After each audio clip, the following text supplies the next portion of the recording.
주의 손이 붙드시네. 흔들리는 우리의 삶을 주의 손이 고치시네. 상한 우리의 마음을. 아멘. 하나님 말씀 예레미야 42장 1절부터 14절까지의 말씀입니다. 어려운 상황에 처했을 때 어떻게 해야 할지, 어디로 가야 할지 모르는 그런 어려움 가운데 있을 때, 때로는 끊임없이 밀려오는 두려움 가운데 있을 때 우리에게 필요한 것이 있습니다. 그것은 무엇이냐면 우리에게 확신을 주는 하나님의 말씀과 또 하나 순종할 수 있는 겨자씨만한 믿음입니다. 여러분, 사실은 지금 이스라엘과 유다와 그 남은 자들의 현실과 우리가 살아가는 삶의 문제와 그게 크게 다르지 않다는 것입니다. 어떻게 해야 될지, 무엇을 해야 될지 잘 모르고 끊임없이 밀려오는 그 두려움 가운데 처해 있다는 것입니다. 그때 필요한 것은 무엇이냐면 우리에게 능력으로 임하시는 하나님의 말씀과 그리고 우리가 주의 뜻을 붙들고 나아갈 수 있는 믿음, 또 하나 함께 할 수 있는, 응원하고 축복하고 지지하고 그 길을 함께 갈 수 있는 믿음의 동역자만 있다면 우리는 능히 승리하고 하나님의 영광을 경험하게 될 것입니다. 오늘 본문을 통해서 첫 번째는 정하고 기도하지 말고 기도하고 순종해야 한다는 것입니다. 이제 그달의 죽음으로 말미암아 이제 이스라엘 안에 다시 혼란이 생겼습니다. 애굽으로 가려고 합니다.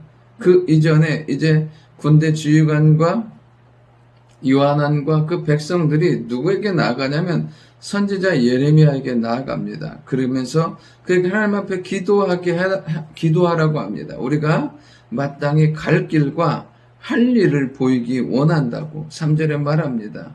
이제 그들에게 이제 그들이 어찌해야 될지 모르는 상황 가운데 예레미야에게 기도를 부탁합니다.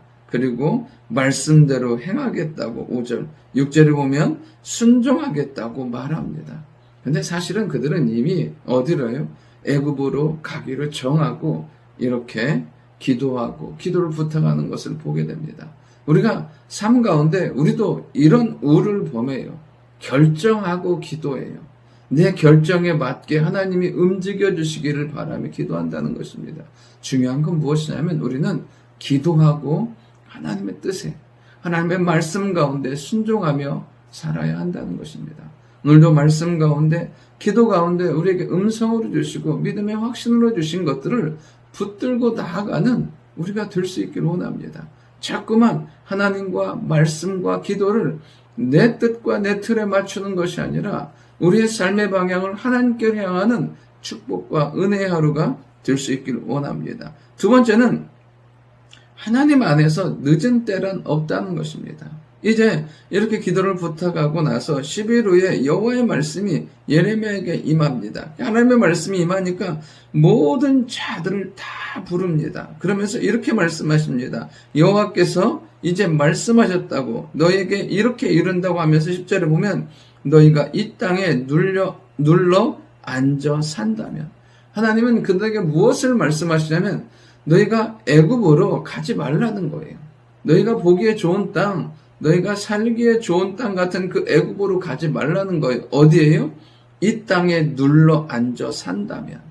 이 말씀을 들으면 마치 창세기 26장에 나오는 하나님께서 이삭에게 말씀하신 것 같아요. 기근으로 흉년으로 애굽으로 가려고 하는 그 이삭을 하나님께서 말씀하십니다. 네가 이 땅에 거하면 하나님의 복과 은혜를 누리게 될 거라고. 그러면서 그 땅에 거했을 때 이삭이 100배의 축복을 받는 은혜를 경험하게 되는 것을 보게 됩니다. 오늘도 우리가 해야 될 것은 무엇이냐면 내가 보기에 좋은 땅이, 내가 보기에 좋은 선택지가 아닌 하나님이 말씀하시는 그 말씀 안에 거하는 거예요. 이스라엘 백성은 그 언약의 땅, 약속의 땅, 하나님의 은혜의 땅을 떠나지 않고 눌러앉아 살기만 하면 뭐라고 말씀하시냐면 내가 너희를 세우고 헐지 아니하며 너희를 심고 뽑지 아니하리니 이는 내가 너희에게 내린 재난을 내 대하여 뜻을 돌이킵니다. 그러면 우리가 끊임없이 예레미야를 통해서 반복해서 알 수 있던 게 뭐냐면 순종하기만 하면 하나님 뜻을 돌이키시겠다는 거예요.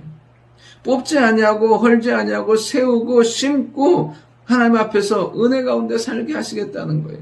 이거 언제요? 계속 하나님께서 진노의 심판의 과정을 계속 거쳐가서 이제 어디냐면 마지막까지 왔다니까요. 근데도 하나님은 뭐냐면 너희가 거기서라도 순종하면 뜻을 돌이키시겠다는 거예요. 그러니까 이 말씀을 통해서 알 수 있는 건 뭐냐면 하나님 안에서 우리에게 늦은 때란 없다는 거예요. 끝이란 없다는 거예요. 내가 돌이키고 순종하기만 하면 하나님은 그 자리에서 우리를 다시 세우고 그곳에서 하나님의 역사 가운데 은혜 가운데 살게 하겠다고 말씀하십니다.